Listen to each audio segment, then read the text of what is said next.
Anga foli ani wale nyuma nombe ka nyeshi au mo Mali kono ani Mali koka ni kuma imba soro au munu sigile do jabaranu nkoro ko nyamada walasa famiya bi soro au fe tele shirifula bamananga kunafoni na wala libna ko yemunu na Mali kunga adi je famaro kunga niya kuma selenye bakuruba kunafoni file kunafoni di kene do sigira anga jamana ministry sofe munga baro be nyeshi kene yako anisani yako ma jamana kono Ministère de la Santé et de l'Hygiène publique ka beni ala musaye walasa ku dado sharia sef la mumina ke sababu ye ka bado saniya kula anga jamana kono sharia sef la munu taraka do bala ministre ko la dala nyoga sef conseil des ministres na kumbolo dalendo ka beni arabaye marsikalo kleta ani duru ninde bamananga kuna foni na kuma baye soni mimina wala like awye aw dangana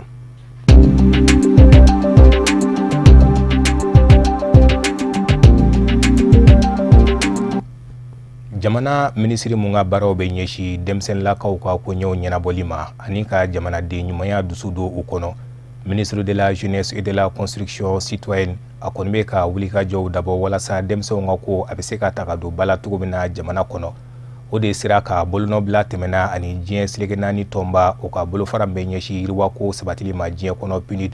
mumina ke sababu ye ka demsen la ka do ta kudo muruba kalala ni obebo Tombouctou gawo katase moptima anga mamunu kumbe akene ka shirifula jabarani togola oye Amadou Kamara anaka jatala Samba Traoré Ministre so min ka cha benimbe demson ani ukalla dam konyo nyana bolima na ministre Amadou Goitaye ani demembaga jekulu no epinidi bola ka fara Royaume de Norvège o jamana kan u kelembe ku bolo di nyogoma wala sa ka demson munumbe anga koronfelala kerankerani la Tombouctou gawo ani mopti mara ka bara bolo da uye wala sa gelemi anga koronfela soro na kera degumbaye ka nyeshi koronfe demson ma furaka sorowla me parkada lay ngala foko sebe Nous avons papier une convention de partenariat entre le ministère de la Jeunesse et le PNUD. La convention est mise au Kajitemenek, Gelabe, Angajamana Famouna, Ambaro Gelabe, Jamana Fambe. Mais Keregrana, nord de la région d'Amadon, ni Tombouctou, ni Gawota, Kamotita. Donc, il y a un programme de signé au programme ni Amena Demseni Bakele, et Demseni Keme. ane demsen tan shegi amina ulle dege bolla barawla u dege bolla barawla o bolla baraw se ka ke muni ado be se ka ke dessin bâtiment ado be se ka ke auto mécanique no mécanicien ado be se ka ke froid no frigo glan ado be se ka ke coupe couture no fini kalana wi ani ado fana be se ka ke ani mécanique fo donc amina lu de teme ka kalanku kuna pour que kosoko polo paratike ambe allo donné ka foko ni programme kerankerani ni ablara senga PNUD BIT FINIAPU ani OMS katemeni ministère de la jeunesse akoni nafa bonyara kosobe sabula akera sababuye ka damso munu be koronfela la geleya mu soro ani dege mu soro ka damna samba fla ani santan fla kana bla fo ambe domne ko sisan ka dementa ka nyeshuma wala sa uwera ka se ka bonnogola no de ka ni projet kerankerani blasinga ka nyeshu uma nanyo uyo bolo bara fana dege o kofe ni session bana a jeune kelen be ambe bolo mnandu na ba photo ko na ko kiti mimba to nu klala session de formation na o ka se ka to siki yere o ka se ka para ku yere na ba fo mo auto emploi donc ambe folla c'est près de ma kosebe ani keren foli ko se fana Norvège ambassade ma parce que le war ndi pini duma pour kan ka se ka para ke donc ni ba yira be ka fo an deme bagaw anu tige be nyoko amina kombe jamana kono bino dem sonu ka barakoy amina kombe jamana kono bino dem sonu ka insertion présent ka kinana angango ke fenyi mini an close mina kosebe donc ore se fait ni convention signée a wore repti jo se favori milliard kele ane million keme woro nyugana parce que se favori milliard kele ane million keme duru ane million pishin damadoni donc avec 2017 et 2018 anya nyini fana nga partenaire fe ka fo ne kay ne Tombouctou ne gawo ne mofti borala anga sika ke Mali région Fambe o hogum kono ambe awla donné ka fo ko ukani bolono bla seben abena ke sababu ye ka bara ba kelen una non kan fe ko laben ko di koronfe demsenuma ninga kla ka chaman digi baram senuna demsenumunu shibiti jo santani shiki kata se sambi saba ani duruma bara chamana ani na fasoro sraw chamana kunnafoni di kɛnɛ dɔ sigira jamana minisiriso fɛ mun ka baaraw bɛ ɲɛsi kɛnɛyako ani saniyako ma. Ministère de la Santé et de l'Hygiène publique ka bɛn ni alamisa tɛmɛnen walasa k'u da don sariya sen fila la mun bɛna kɛ sababu ye ka ba don saniyako la an ka jamana kɔnɔ. Sariya sen minnu taara minisiriw ka ladala ɲɔgɔn sen fɛ Conseil des ministres n'a kun bolodalen don ka bɛn ni araba ye marisi kalo tile 15. Tata Touré a n'a ka jata la Mohamed Sidibe. Sanuya nafa ka fara a jɔyɔrɔ bonyali kan bana kɛlɛli la. Jamana gouvernement ye ba don sanuya ko la. Ni sariya fila sigili ye sen kan, o min n'a bɛ tali kɛ an ka du kɔnɔna sanuyaw kan fo ka taa se dumuni tobiko ɲuman Mali jamana kɔnɔ. N'o ye décret régissant l'hygiène de l'habitant et celle de la restauration collective en République du Mali. Sanuya bɛ dɛmɛba kɛ ka ɲɛsin jamanadenw ka kɛnɛya sabatiko ɲuman ma. Sabula a bɛ kisi kɛ ka bɔ kɔlɔlɔ caman ma kɛnɛya ta fanfɛ an ka du kɔnɔnaw la. Ani an ka dumunikɛta minnu n'an b'u san k'u dun bolongɔnɔnaw fɛ sanni na sira fɛ fo ka taa se sirabadaw ma. Saniya taga sira fɛ an ka ministère ka baara don an kan ka baara kɛ ka taa saniya sira fɛ ka mɔgɔw lana ka taga u ka se ka u yɛrɛ u ka taabolo tagacogow yɛlɛma pour que ka saniya jogo dɔw ta ka saniya wale dɔw ta walasa u bɛ se ka kisi bana dɔw ma. Maintenant charia sira fɛ comme kabini Mali bɛ non anw yɛrɛ ye ko dɔn ka sɔrɔ 82 kuma gouverneur ka arrêté dɔ dɔrɔn de tun bɛ appliquer Bamako Mali dugu tɔw kun t'a la. Sisan an ye ni charia belebele fila ninnu ta walasa a ka se ka kɛ Mali fan bɛɛ la comme mɔgɔ minnu b'u ka wuluwulujiw bɔ ka bila carré kɔnɔnaw la a ti bɛn. Ni sosow sigira la ka taa mɔgɔw kin a bɛ bana dɔw bila mɔgɔw la. Sisan dɔw bɛ tobili kɛ u b'a feere u ka dumuni ti mara ka ɲɛ a mana tiɲɛ ni mɔgɔ y'a dɔn a bɛ bana bila u la. Sisan olu bɛɛ bɛ se anw ma an ka kɛnɛyasow la pour que an ka se k'u furakɛ ni dun ma se o dumuni nɔgɔlen ninnu ma ou bien vecteur ma sigi a la ka bana bila a la ou bien ka bana ta ka bɔ yɔrɔ dɔ la ka n'a bila dumuni na n'i y'a dɔn a bɛ yɛlɛma i fɛ. An kɔni bɛ fɛ de ka mɔgɔw wele ka na hali bi u ka sabali u ka jogow yɛlɛma. Sanction ka ɲangini man di mɔgɔ si ye a man di mɔgɔ si ye k'i den bugo i b'a nɛgɛn k'a nɛgɛn k'a nɛgɛn de a bɛ se bugɔli ma yɔrɔ min o b'a sɔrɔ a dama tɛmɛna. Donc an bɛ maliyɛnw an bɛ taga u fan fɛ a baara kɔni a man nɔgɔn an yɛrɛ b'a dɔn a man nɔgɔn mais mɔgɔw b'an bolo dɛmɛbagaw fɛnɛ b'an na. Gɛlɛya minnu b'o la a suguya ka ca gɛlɛya dɔw bɛ yen o bɛ bɔ an yɛrɛ la. Donc o gɛlɛyaw ti dɔwɛrɛ f'an an jogo yɛlɛma jogo dun bɛ yɛlɛma cogo di ni adamaden sanuya bɛ daminɛ an yɛrɛ de la n'an y'an yɛrɛbakun sanuya an bɛ fini min don k'olu sanuya an bɛ si yɔrɔ minnu na n'an ka sigidaw k'olu sanuya a ka ca Ala fɛ bana caman bɛ an sɔrɔ bi o bana ninnu olu bɛ ban pewu. An ye kɛnɛyaso mɔgɔ baarakɛlaw ye ani bɛsɛya mɔgɔw de y'an ye. Donc an bɛ aw ladɔnniya nin ko in na an b'a daminɛ fɔlɔ ka kibaruyaw da aw tulo kan aw ka kɛnɛya bɛ sabati cogo min aw kan ka fɛn minnu kɛ pour que k'aw kisi bana ma comme bamananw b'a fɔ bana kunbɛn o ka fisa ni bana furakɛ ye an b'o baara de daminɛ fɔlɔ mais sariya mana fɔ f'a ka labato de. Donc mais pour k'a ka labato an b'a ɲɛfɔ ye fɔlɔ k'a dɔn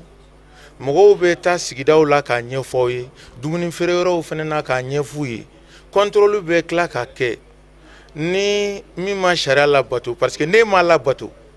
i bɛ kɛ sababu ye ka bana lase i kɛrɛfɛ mɔgɔ ma. Donc o dun t'an ka laɲini ye an bɛ yan nɔ ka kɛnɛya la sabati bɛɛ de ye jamana in kɔnɔ. Donc an b'a ɲini population fɛ u ka fɛɛrɛ bɛɛ tigɛ pour que k'u yɛrɛ sanuya k'u ka sigidaw sanuya u bɛ dumuni minnu dun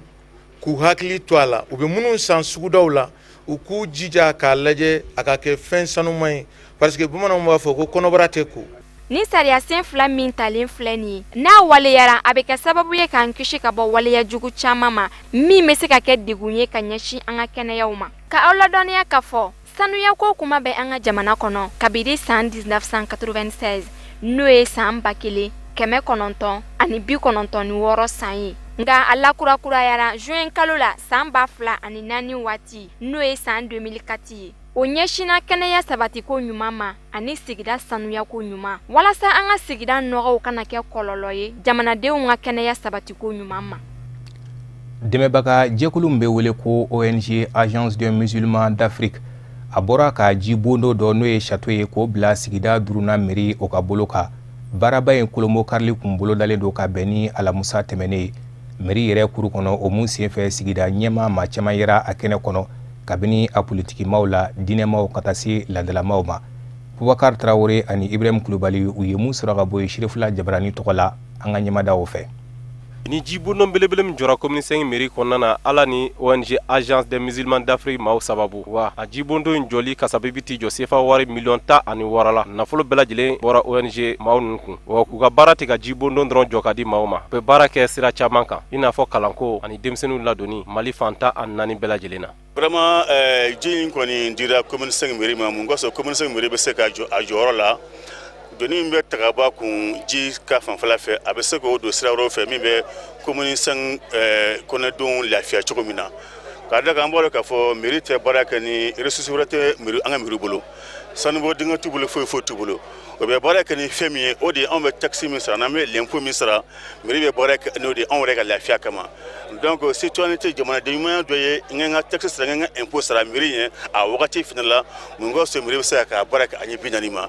donc anw ma retardé ka na ni jibunu di mairie ma mun kosɔn ka jiko gɛlɛya k'o ta ka bɔ a kan mɔgɔ wɛrɛ bɛ se ka nafa sɔrɔ la an b'a dɔn wagati kelen na fana ji a bɛ na ni kɛnɛya ye a bɛ na ni lafiya ye ayiwa a bɛ na ni hakilisigi a bɛ na ni basigi fana ni ji tɛ yen nɔ sanuya tɛ yen ni sanuya tɛ yen nɔ kɛnɛya tɛ yen donc ni kɛnɛya tɛ yen nɔ vraiment o kɔni ye tɔɔrɔ min kɛ o de y'o ye. Commune 5 maire Amadou Ouattara ka fɔ la ko ni jibondo min jɔlen filɛ nin olu fɛ mairie kɔnɔna na a bɛna kɛ sababu ye ka mago caman ɲɛ mairie kɔnɔna na kɛrɛfɛ so caman ye jiko nasira la. Ji mun dilen filɛ n y'a fɔ tubabukan na a tɛ dan yan dɔrɔn ma a bɛ bɔ yan denmisɛnninw ka kalanso dɔ b'an kɛrɛfɛ n'a bɛ fɔ a ma ko CLEC ji in dɔ bɛ se yen awa a fɔra an ye fana ko bɔlɔntanterɛn b'an kɛrɛfɛ ko ji in bɛ se ka se yen donc anw ONG tɛ n'o kɛ mairie yɛrɛ bɛ ji sama k'a lase nin yɔrɔ fila bɛɛ la c'est pour que k'a yira o la k'a fɔ non seulement ji in bɛ mairie mako ɲa a bɛ CLEC mako ɲa a bɛ bɔlɔntanaw mako ɲa hakaja an bɛ robinet dɔ bila da yɛrɛ la kɛnɛmala la hali tɛmɛbagatɔ parce que ONG mɔgɔw y'a ɲini an fɛ hali tɛmɛbagatɔ k'i min a ji la parce que olu y'a dabɔ o de kama aw y'a ye hali mairie kuru kɔnɔ yɔrɔ dɔ dilannen don ji bɛ se ka taa a kɔnɔ bagan tɛmɛtɔla b'i min donc ala mɔgɔw don u nana d'an ma fi sabililayi mairie ka dɔrɔmɛ t'a la. Commune 5 député min fɛnɛ kun bɛ kɛnɛ kan n'o ye Amadou Chame o fɛnɛ y'a ka nisɔndiya yira kosɛbɛ ala ni ONG Agence des Musulmans d'Afrique maaw ka nin sababu ɲuman fɛ. Alhamdulillah an bɛ ala tanu ka barikada ale mun ye bidon in latigɛ an ye an bɛ foli fɔlɔfɔlɔ kɛ ka taa Agence des Musulmans d'Afrique ale mun kɛra sababu ye ka commune ka fɛrɛ bɔ ka a nisɔndiya ni ji ye maa min ko ji ko ɲɛnamaya ala yɛrɛ ko wa ja'alna minal ma'i kulla shay'in hayy ko ale ala ye ji kɛ ɲɛnamaya bɛɛ sababu ye donc an bɛ Agence des Musulmans d'Afrique fo u ka nin baara in na o kɔfɛ an bɛ mairie mɔgɔw yɛrɛ fɛnɛ fo olu mun kɛra sababu ye ka s'u ma ka nin demande kɛ commune tɔgɔ la parce que n'i y'a ye mairie yɛrɛ kɔnɔna la ko jiko bɛ gɛlɛya ko ye commune ni o cɛ ka ɲi donc an bɛ agence fo kosɛbɛ a bɛ se ka kɛ sababu fɛnɛ ko jimodo in ka bon a bɛ se ka kɛ sababu fɛnɛ ka Sulemani Mori n'o ye terrainba mun bɛ yan a bɛ se ka kɛ sababu ye ka se ka danni kɛ ka turuli kɛ yiriw la o yɔrɔ la ani ekɔlidenw fɛnɛ bɛ mairie yɛrɛ fasi la donc hakili la nafa ka bon a ka bon fo ka taa fɔ ko a ka bon donc an b'u fo k'u barikada k'a ɲini ala fɛ ala ka bɛɛ nafalan bɔ a la ala k'an kisi a basi ma. ɲɛnajɛ in kun cɛra ni Jɛnɛba Sɛki ka nisɔndiya ni tulo ni tɛgɛrɛ ye. O de bɛ an sɛnsɛn ka se diɲɛ fan wɛrɛw kibaruyaw ma Tata Ture a bɛ bi ta walawalali k'an ye.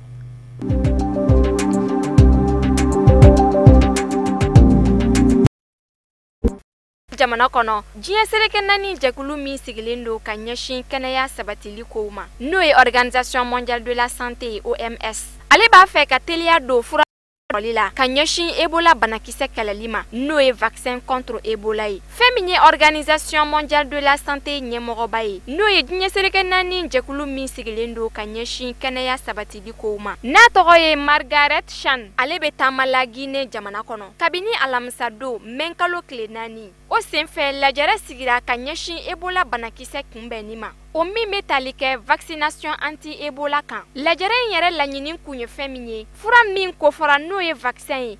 Ka se ka Ebola banakisɛ si latunu. O bɛ se ka lasɔrɔ teliyala cogo min na, sigi yɛrɛ laɲini kun bɛ boli o kan. An b'aw ladɔnniya k'a fɔ Guinée jamana kɔnɔ mɔgɔ 8,000 olu de ka vaccination sera ka kɛ walasa k'u kisi ka bɔ Ebola banakisɛ ma. Fɛn min ye Guinée jamana ye, ale kɛra jamana ye min kɛra vaccin sifilɛyɔrɔ dɔ ye. Kalo 11 ni banajugu in kɔfɛ Guinée jamana kɔnɔ n'o ye Ebola ye. Lajɛrɛba sigira Konakiri jamana kɔnɔ. O senfɛ yen kɛnɛya ɲɛmɔgɔw y'a kanu u ka vaccin sɔrɔ joona u bolo kɔrɔ walasa ali bi Ebola banakisɛ o bɛ se ka si latunu cogo min na.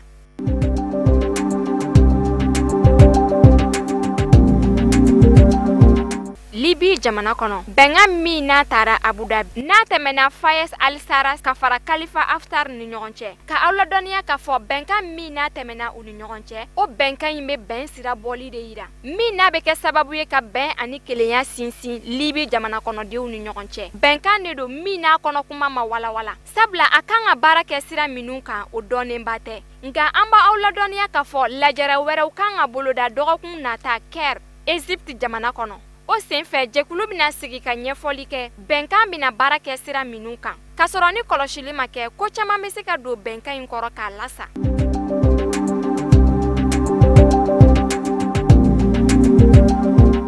Kongo jamana kɔnɔ minisiri ɲɛmɔgɔ sigilen kɔfɛ san 1 n'o ye Clément Mwamba ye n'a si bɛ taa san 73 ɲɔgɔnna la. A y'a ka sigi ka fɔ fɔlɔfɔlɔ boloda conférence de presse min n'a tɛmɛna ani kunnafonidilaw ni ɲɔgɔn cɛ alamisa don mɛn kalo tile 4. O senfɛ minisiri caman kun b'a kɛnɛ kan. Lajɛrɛ in senfɛ a y'i da maga jamana lahalayaw bɛɛ lajɛlen na. O min bɛ tali kɛ politiki ko nasira, sɔrɔ ani yiriwa fo ka taa se seko ani donkow ma. Nka a y'i sinsin cakɛda 2 kan n'o ye u ka sira sɔrɔbaliya baara nasiraw fɛ. O cakɛda 2 bɛ tali kɛ ciko ani kuranko cakɛda. Minisiri ɲɛmɔgɔ a bɛna nin cakɛda 2 bila siratigɛ tilennen kan. Nka yanni o cɛ jamana kɔnɔdenw olu bɛ k'u dama kasi kosɛbɛ ni gɛlɛyaw ye.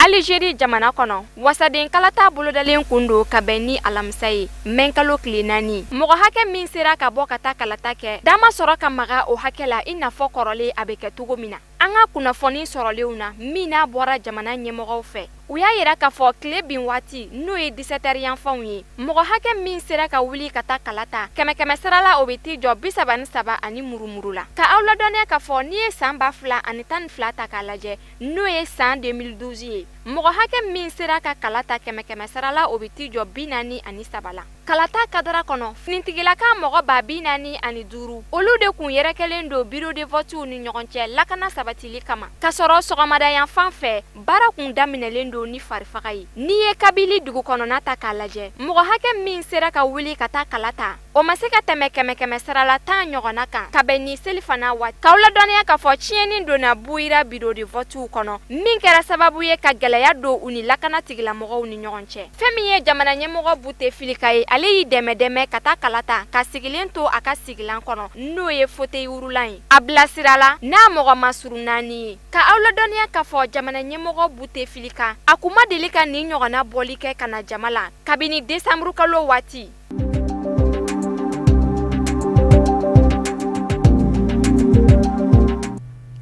A se ye Sherif Usman Madani Haidara a ka san 60 ani san 2 ɲaɲani ɲɛnajɛw o sigira sen kan kabini mɛn kalo jɔra. Fédération Ansardine International fɛ alisilamɛya dɛmɛtɔ Ansaru o siratigɛ ka baaraw bolodatugu kama alamisa kun ye kɛnɛ labɛnnen k'o di dolancila dɔ ma. N'a ma ɲa k'a fɔ bɛɛ lajɛlen ni seko don ka bɛn ni nin koba in ye. A seko kɛra mun ye dolan na ka se ka nisɔndiya don maaw dusukun na a y'o jira kɛnɛ kɔnɔ. Tata Touré, Mohamed Sidibe u ye mun sɔrɔ ka bɔ Shirifula Jabarani tɔgɔ la an ka ɲɛmadaw fɛ. Menkalo daminɛ waati bonyana ni Fédération Ansardine ka baara bolodalenw ye min n'a bɛ don an fa ani an karamɔgɔ Seydi Sherif Usman Madani Haidara ka bange ni san kunbɛn ɲɛnajɛw ye. o min ni sigi kelen do k'a kɔnɔ menkalo tile 12 san 2017 nata min n'a kɛra sababu ɲuman ye Fédération Ansardine ka fara u kanubagaw kan u k'u ka nisɔndiya yira jama la ni waleya dɔw kɛli ye min n'a bɛ fɔ a ma démonstration en technique du ballon rond walasa ka Shérif Ousmane Madani Haidara ka bange ni san kunbɛ bisimila ni nisɔndiya ani farifoni ye bi lajɛrɛ kun kɔni tɛ foyi ye ala y'a zɔn cɛba mun na ko o bonya ma segi kɛ ka taa ala yɔrɔ la ka yira ala la a ye Shérif Ousmane Madani Haidara jama dama a diyara n ye a bɛnna ma puisque Shérif Ousmane Madani Haidara nani diɲɛ lafiyara puisque ale ko ale ka wulikajɔ bɛɛ ye jogo ka dilan adamadenya ka sabati mɔgɔw ka se ka balo hɛrɛ la o de sababura n'a ka anniversaire sera tan an bɛ denmisɛnw ɲɛnajɛ an bɛ maakɔrɔbaw ɲɛnajɛ puisque ale nana bɛɛ de kama a nana bɛɛ kama fana a y'a waleya anw y'a ye donc an fana seko ye mun ye ala barika dara nin y'o kɛnɛ dɔ de ye bon alhamdulilayi hakili b'ara kɔni a bɛ sɔn ka saba bɔ sisan puisque anniversaire bi kɛ san o san i b'a ye a bɛ yakubaya ka taa fɛ de puisque faamu bɛ ka bonya bon karamɔgɔ yɛrɛ ka baara tuma bɛɛ an bɛ fɛn dɔ yara an kun tɛ mun dɔn ka kɔrɔ tuma bɛɛ an fana b'an jija an ka se ka barikada fana caya ala fan fɛ karamɔgɔ bonya yirali la ani karamɔgɔ ka anniversaire kɛli la ka adamaden bɛɛ bɔ a kalama an fana b'an seko kura ni lajara in senfɛ Mali jamana Messi a y'a ka nisɔndiya yira ani kun min y'a bila ni waleya in kɛli la san o san min y'a to nana nin kɛnɛ in kan bi parce que san o san bɛ to ka participer donc seulement an b'a fɔ Haidara ye mɔgɔ min ye mɔgɔba de don Mali la et puis silamɛya taabolo la mɔgɔba do fana bɛɛ b'a dɔn donc c'est pour cela ne yɛrɛ courage sɔrɔ ka na et puis a denkɛ min y'an bila an terikɛ do an kɔrɔkɛ de do donc ale taara mais an kɔni bɛ yan an bɛ ka fɛn dɔ kɛ a kɔfɛ pour que an hakili ka to a la donc ala ka dayɔrɔ sumaya ala ka a ka halidinɛ Firdaus ala k'o nɔgɔya ye ka aw ladɔnniya k'a fɔ ni lajara in bɛɛ lajɛlen kuncɛra ni dɔnkili duman dali ye Janginɛbugu Bakari fɛ min n'a kɛra bonyamasegin ye ka ɲɛsin an fa ani an karamɔgɔ Seydi Shérif Ousmane Madani Haidara ma o de bɛ dansigi an ka bi bamanankan kunnafoni sɔrɔlenw na mun labɛnna kunnafonidiso ɲɛmayaso fɛ ka kɛ ni kuma in ye aw k'an bɛ laseli wɛrɛ